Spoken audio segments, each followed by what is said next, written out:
Hello guys, welcome to another video of stock market. Friends, Shri Vari spices and foods limited की ओर से guys जिसका IPO आज के दिन ओपन होने जा रहा है, जिसमें हम जानेंगे इसका कंप्लीट एनालिसिस।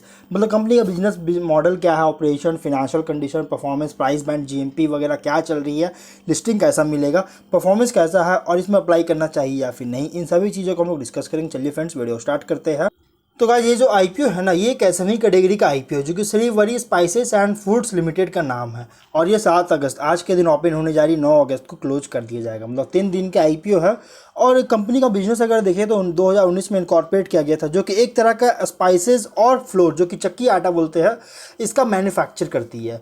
यहाँ पे कंपनी जो है ये मतलब कि अपने प्रोडक्ट्स को मार्केटिंग और सेलिंग करने का प्रोसेस भी अपने अंडर ले रखी है। सिर्फ ये मैन्युफैक्चरिंग नहीं बल्कि मार्केटिंग और सेलिंग भी खुद करती है।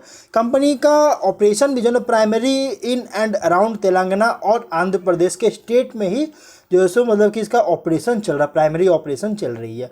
प्रोडक्ट कैटेगरी भी इसका अगर देखेगा तो श्री वरी स्पाइसेस फूड्स का जो प्रोडक्ट कैटेगरी है ना, इसमें स्पाइसेस है, मसाला है, आटा है, जिसमें गाइज यहाँ पे एक इंक्लूड है डाइवर्स स्पाइस प्रोडक्ट्स, इसका जो है इंक्लूड है इसमें। और स्पाइसेस भी जो है लगभग 3000 रिटेल आउटलेट्स को भी डिलीवर कर चुकी है, डिलीवर करती है। और इसमें से यहाँ पे इसका और इसके साथ जैसे एक होल व्हीट और शरबती आटा भी जो है लगभग 15,000 आउटलेट्स में डिलीवर की है, जो कि तेलंगाना और आंध्र प्रदेश के स्टेट में। मतलब इसका बिजनेस जो है मेनली तेलंगाना और आंध्र प्रदेश के आसपास या फिर उसके अंदर में है। और श्री वरी जो है ना, ये रॉ मटेरियल्स को अलग अलग पार्ट्स, मतलब कंट्री के अलग अलग पार्ट्स से जो है सो रॉ मटेरियल्स को गैदर करता है, मतलब कि इकट्ठा करती है। और उसके बाद इसी चीज़ को, इसी सेम प्रोसेस को, जो इसी चीज़ को जो है सो यहाँ पे फाइनल प्रोडक्ट्स बनाने के लिए, क्रिएट करने के लिए सेम प्रोसेस को जो है सो यहाँ पे सेम जो है प्रोसेस करती है। और उसके बाद जो एंटायर प्रोसीजर जो होता है ना, ये एग्जीक्यूट किया जाता है एक अटमोस्ट केयर और बिना किसी आर्टिफिशियल प्रिजर्वेशन या केमिकल्स का यूज किए, जिसके वजह से कंपनी के जो कस्टमर्स है, क्लाइंट्स है, वो इस पर ट्रस्ट कर सकते हैं। मतलब कि वो हाइजेनिक है, मतलब कि समझिए कि हाइजेनिक प्रोडक्ट कंपनी जो है सो मैन्युफैक्चर करती है, हाइजेनिक प्रोडक्ट कंपनी जो है सेल वगैरह कर रही है, तो जिसकी वजह से कंपनी का कस्टमर्स का ट्रस्ट भी इस कंपनी पे ज़्यादा बन रहा है। और यहाँ पे जैसे कंपनी जो इसी तरीका से कंपनी जो है ऑर्गेनिक स्पाइसेस और फ्लोर का भी जैसे क्रिएट कर चुका है, जो कि हर एक इंग्रेडिएंट्स के फ्रेशनेस और गुडनेस को कैरी करती है। कंपनी जो है 2 बिजनेस मॉडल पे जो है अपने प्रोडक्ट एंड प्रोडक्ट्स को सेल करती है। एक है डायरेक्ट टू कस्टमर और एक है business to business. Direct to customer में क्या ना, जिसमें मार्जिन उतना नहीं है, लेकिन बिजनेस टू बिजनेस में क्या कि मार्जिन बहुत ज़्यादा होते हैं, क्योंकि ये बल्क में ऑर्डर्स देते हैं। यहाँ पे 21 में श्री वरी जो है ये रिकॉग्नाइज किया गया था बेस्ट एमर्जिंग स्पाइसेस ब्रांड 2021 में। 2021 का जो है यहाँ पे रिकॉग्नाइज किया गया था बिजनेस मिंट की तरफ से। और कंपनी के पास 2 मैन्युफैक्चरिंग फैसिलिटी भी है। फर्स्ट प्रोडक्शन फैसिलिटी है जो है ये 2019 में इस्टेब्लिश किया गया था जलपल्ली विलेज, रंगारेड्डी डिस्ट्रिक्ट तेलंगाना में, जहाँ से कंपनी फर्स्ट अपना बिजनेस को जो है प्राइमरी ऑपरेशन को जो है सो स्टार्ट किया गया था। और सेकेंड यूनिट जो है सेटअप किया गया था 2021 में रायकल विलेज, फारूक नगर मंडल, रंगारेड्डी डिस्ट्रिक्ट तेलंगाना में ही। मतलब एक ही जगह एक और मैन्युफैक्चरिंग फैसिलिटी का भी जैसे यहाँ पे सेटअप किया था, सेकेंड यूनिट का भी सेटअप किया था। इसका फिनेंशियल्स अगर देखिएगा तो 20 में एसेट्स 2.3 करोड़ का रेवेन्यू, 19 लाख का प्रॉफिट, 10 लाख का लॉस था।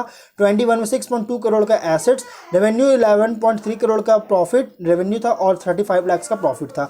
22 में 10.6 करोड़ का एसेट, 17.6 करोड़ का रेवेन्यू और 72 लाख का प्रॉफिट। 23 में 25.6 करोड़ का एसेट्स और रेवेन्यू था 35.8 करोड़ का, प्रॉफिट था 3.1 करोड़ का और डेट है 12.8 करोड़ का। कंपनी पर डेट थोड़ा सा देखने को मिला है, लेकिन यहाँ पे अगर फिनेंशियल देखिएगा ना तो एक अच्छी ग्रोथ देखने को मिल रहा है। मतलब कि एक बहुत ही अच्छा ग्रोथ देखने को मिल रहा है। बस 20 में कंपनी को लॉसेस देखने को मिला था, लेकिन उसके बाद एक बहुत ही अच्छा ग्रोथ हुआ। लेकिन 23 में कंपनी को एक सडन बूस्ट हुआ। बॉटम लाइन में अगर देखिएगा तो कंपनी को 23 का बॉटम लाइन में एक सडन बूस्ट हुआ है। रेवेन्यू के अकॉर्डिंग प्रॉफिट बहुत ही सडन हुआ है, जो कि फ्यूचर में सस्टेनेबिलिटी को लेकर एक कंसर्न क्रिएट कर रहा है, एक डाउट क्वेश्चन भी क्रिएट कर रहा है कि इस चीज़ को मेंटेन कर पाएगी या फिर नहीं। लेकिन कंपनी जो है ना, यहाँ पे एक कंपनी का मैनेजमेंट जो है ये बहुत ज़्यादा कॉन्फिडेंट है कि अपने हाइजीनिक फूड कुकिंग का जो कि श्रीवरी प्रोडक्ट्स का जो हाइजीनिक कुकिंग फूड कुकिंग जो है, इसके लिए जो कंज्यूमर का जो अवेयरनेस वगैरह होता है ना, इसमें मतलब कि बहुत ज़्यादा है। और मोर प्रीमियम और हाई मार्जिन प्रोडक्ट्स का भी जो है कंपनी लॉन्च करने जा रही है, जो कि एक तरह का समझिए कि एक इसी ट्रेंड को मेंटेन कर सकती है।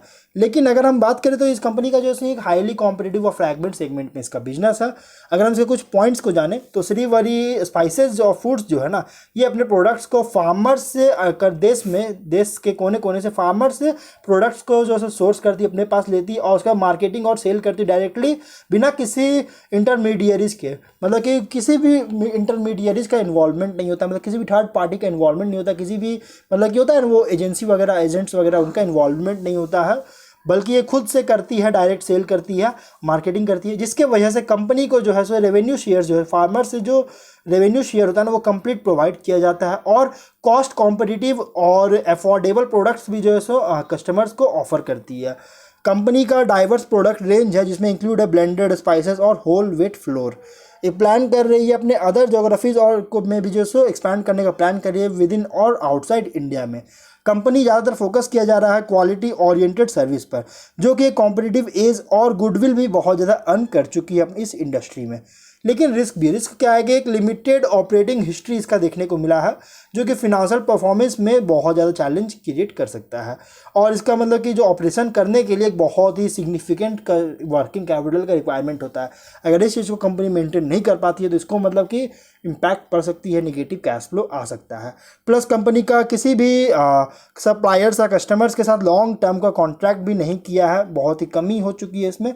और ऑपरेशन भी जैसे लिमिटेड है, तेलंगाना और आंध्र प्रदेश में ही सिर्फ इसका बिजनेस है, जो कि कंपनी के प्रॉफिट को भी जो है इम्पैक्ट हैम्पर कर सकती है अगर ये कंपनी जो है सो मतलब कि एक्सपैंड या ग्रो करने में फेल होती है। तो नेगेटिव कैश फ्लो देखने को मिला रिसेंट फिनेंशियल ईयर्स में, जो कि आप देख सकते हैं 22-23 में कंपनी को जो है जो कैश जो ऑपरेटिंग एक्टिविटीज से जो है यहाँ पे यूज़ किया गया, मतलब कि नेगेटिव में देखने को मिला है।